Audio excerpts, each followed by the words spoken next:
Bonjour à tous, c'est Gilles Mancillon, j'espère que vous passez une excellente nouvelle lune en Vierge qu'on vient juste de passer. Là pour le moment, il y a le soleil qui est en opposition avec Chiron et puis le soleil qui se prépare à avancer vers la constellation de la Balance, qui est la constellation de bon anniversaire à toutes les Vierges qui viennent de la voir et toutes les Balances qui vont la voir, parce que bon, on est un peu en train de passer par cette transformation. Bon, la Vierge nous demande beaucoup de regarder les détails, d'être très organisé et d'être conscient plus conscient de sa santé, disons, pouvoir essayer de faire plus organisé au niveau du sport, de l'entretien de sa santé physique. La Vierge, c'est essentiellement Astraea, c'est une planète qui s'appelle Astraea. On peut aussi l'attribuer avec Vesta ou Esta, il y a deux planètes, mais Vesta et Esta, qui sont le nom grec et latin, mais il y a deux planètes différentes, donc il y a quelques controverses sur le fait qui est la Vierge, qui représente la Vierge, est-ce que c'est Astraea, est-ce que c'est Vesta? Et bien sûr, la grande constellation de la Balance, c'est Thémis, c'est la déesse de la justice qui a été un petit peu absente durant tout cet âge sombre, mais qui va revenir en position de pouvoir nous réorienter vers quelque chose qui est beaucoup plus, une voie de vie qui est beaucoup plus légale dans le cosmos et qui nous donnera beaucoup plus de joie et de liberté. Donc voilà, l'astrologie, je parlais un petit peu d'astrologie, on m'a demandé de parler plus de présenter des tableaux, bon c'est des tableaux astrologiques, mais c'est pas facile de les montrer en vidéo, ce sera beaucoup mieux de vous montrer en personne. Je suis en train de travailler sur des projets qui vont me permettre de pouvoir montrer ces tableaux dans le monde en personne, donc ce sera beaucoup plus agréable de les voir. Il y a toutes sortes donc souvent il faut être un peu patient, surtout pour moi, c'est de la patience surtout pour moi de continuer à produire et puis d'être prêt quand le moment vient pour pouvoir les présenter. Alors bon, c'est des tableaux très très importants, hein, parce que c'est des tableaux qui sont symboliques et donc ils révèlent des vérités, même pour moi, et je ne les ai pas tous décodés, je les peins et puis après ça peut me prendre des années pour décoder les énergies qui peuvent se trouver à l'intérieur de mes tableaux. Mais enfin bon, l'astrologie c'est assez intéressant parce que l'astrologie au départ ces tableaux sont des tableaux astronomiques. Il faut commencer, il ne peut pas y avoir d'astrologie tant qu'il n'y a pas d'astronomie. L'astronomie c'est de l'habilité d'identifier les planètes, leur comprendre leurs orbites, et puis bon, il faut d'abord qu'il y ait tout un effort d'astronomie pour que les astrologues après puissent comprendre que ces êtres, ces corps célestes ont des vertus énergétiques et des consciences qui peuvent les habiter, qui sont relayées dans l'astronomie traditionnelle à toute la mythologie grecque, qui sont des êtres supérieurs naturels qui ont pris ces positions de responsabilité par rapport à l'évolution de l'hyperespace de la 4e dimension, où les choses évoluent pour permettre à évoluer la conscience collective de l'humanité. Bon, c'est évident que dans l'histoire de l'astrologie, les astrologues devaient trouver des moyens de calculer tout ça sans avoir... Actuellement, on a des modèles computarisés, des modèles mathématiques qui nous permettent de voir toutes les conversations avec toutes les planètes. Bon, moi, j'en ai pas, donc c'est pas très... Parce que bon, j'ai pas eu trop le temps de m'intéresser à ces modèles astrologiques, mais bon, j'essaie plutôt de connecter directement avec les planètes. Mais enfin, disons que ça permet de beaucoup mieux comprendre beaucoup de choses. Mais actuellement, ce qui nous importe, ce qui est très important, c'est d'arriver à étendre nos antennes, c'est-à-dire à être plus sensible, à savoir qu'on a on peut rester conscient de choses, de situations et d'endroits, de choses extérieures grâce à des antennes qui deviennent actives quand on a besoin d'être informé des choses. Donc c'est vraiment être mieux connecté avec notre moi supérieur, disons. Et donc pour ça il faut faire de la méditation. On m'a posé la question sur la méditation. La méditation c'est quelque chose d'essentiel. Il y a des écoles de yoga, il y a toutes sortes de temples. Vous allez dans les temples bouddhistes, vous initier, trouver des initiations, mais en réalité c'est le simple fait de pouvoir se concentrer sur sa respiration en laissant toutes les choses nous traverser en dépassant l'idée de la pensée critique jusqu'au moment où on arrive à un état de silence dans notre esprit, où il n'y a plus de pensée, d'émotion, où les choses se stabilisent. Et donc c'est des choses qui se pratiquent, on pratique petit à petit, mais même 10 minutes de méditation, même 5 minutes de conscience, de se laisser respirer, de faire une pause, de se détacher de toutes ces choses du monde terrestre pendant un moment, de fermer les yeux. C'est vraiment très très utile et c'est vraiment ce qui nous permet de revenir au centre.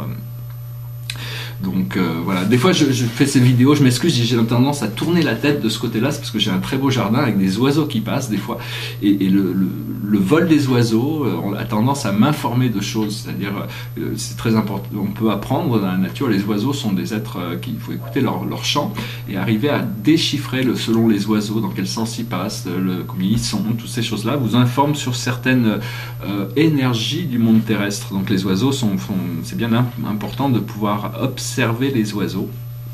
Et donc, bon, par rapport à la méditation, je voulais juste dire que la méditation, c'est pas les méditations métaphysiques de Descartes. J'ai beaucoup apprécié d'avoir écouté les méditations métaphysiques de Descartes, mais elles ne sont pas métaphysiques, elles ne procurent pas de clé vers la transcendance, et ce ne sont pas des méditations, ce sont des raisonnements. Je parle pas de la méditation dont on parle n'est pas un raisonnement, c'est pas quelque chose où on doit aboutir à une logique, c'est quelque chose justement où on enlève tous nos principes de raisonnement pour permettre de développer, de recevoir une lumière supérieure qui nous éclaire sur quelque chose. Donc voilà, je voulais juste faire ce petit message. Je vais parler un petit peu un peu d'Atlantis, mais je vais tirer quelques cartes d'abord pour la journée.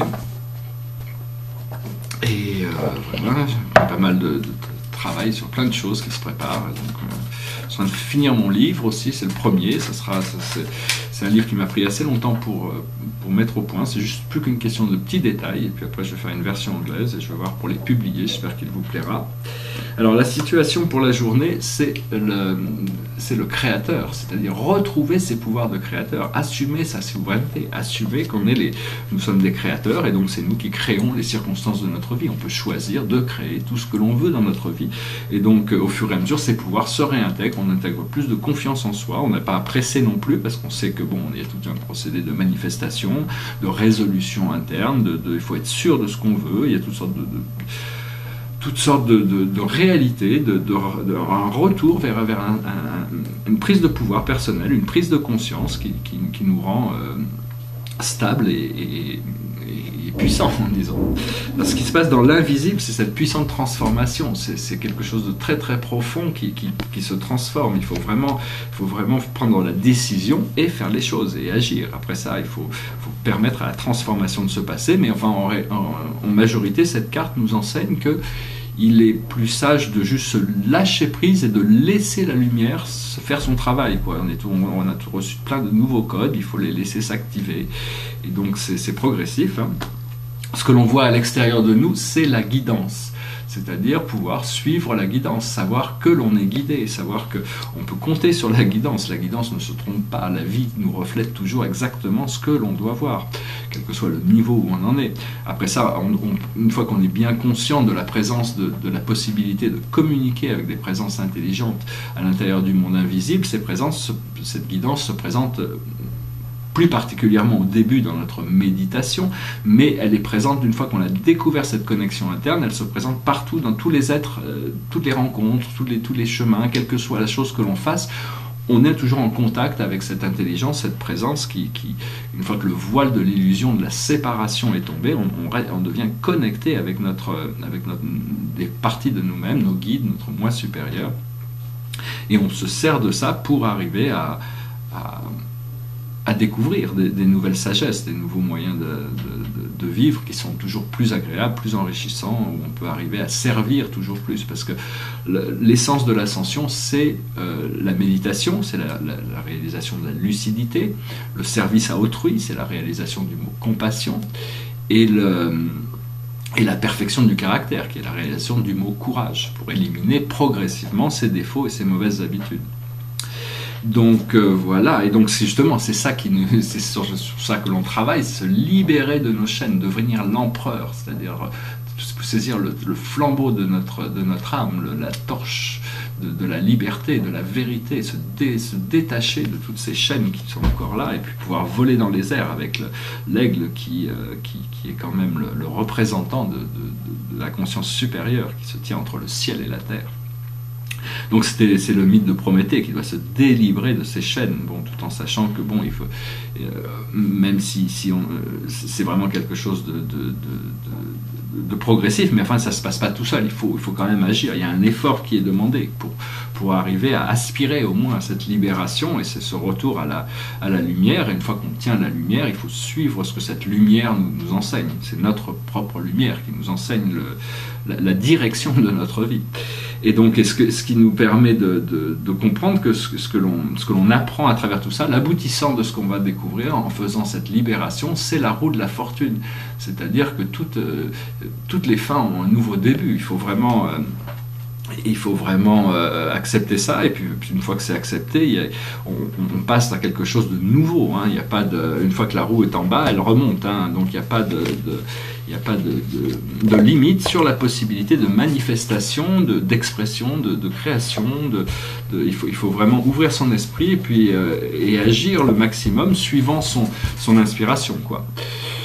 Donc voilà, j'espère que cette lecture a été intéressante pour vous. Je voulais juste aussi parler brièvement d'Atlantis.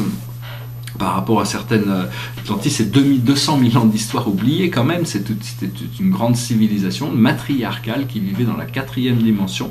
Alors, il y a eu tout un âge d'or à Atlantis, qui a duré quand même assez longtemps, qui a duré plus de 100 000 ans.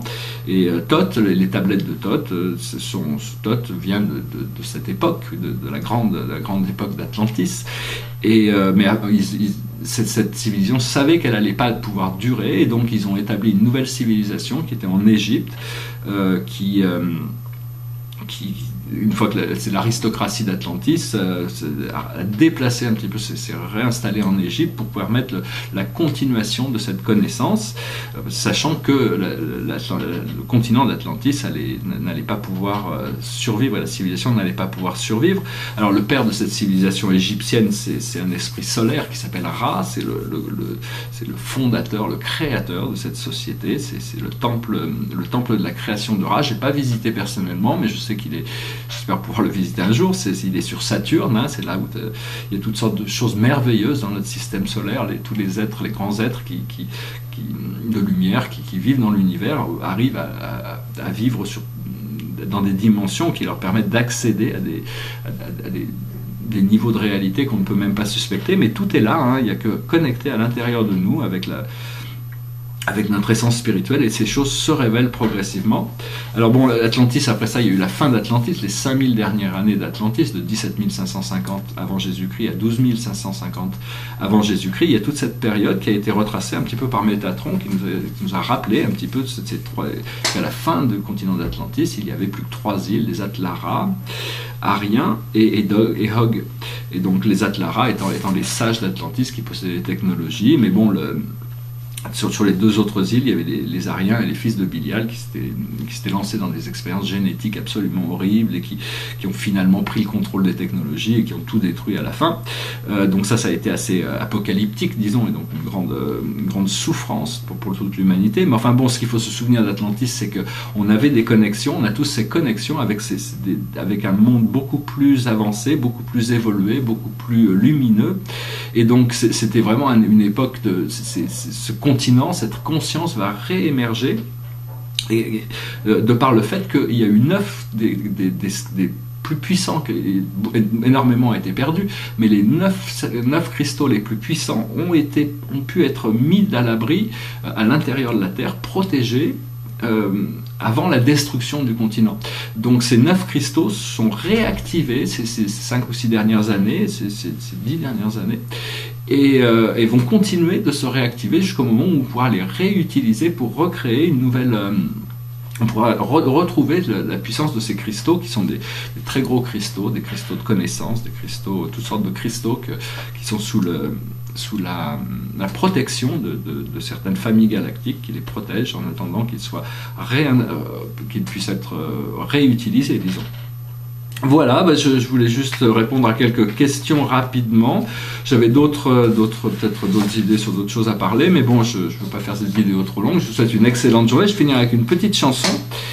Et puis, je vous dis à très bientôt. Je vous remercie pour suivre ces messages, et puis j'espère que vous pouvez mettre en application certaines de ces idées, ou ça peut vous inspirer vers certaines choses pour arriver à avoir confiance en votre âme et développer plus cette connexion pour qu'elle devienne de plus en plus permanente jusqu'au moment où il n'y a plus de séparation entre entre la cause et l'effet, quoi. Disons que les choses deviennent beaucoup plus instantanées avec le temps. Donc il faut avoir foi de savoir qu'on passe par un procédé très important, très puissant, et il faut être patient et prendre les choses un moment après l'autre. Voilà. C'est une chanson qui s'appelle What a Wonderful World. I see trees of green, red roses too, I see them bloom for me and you, and I sing to myself, what a wonderful world.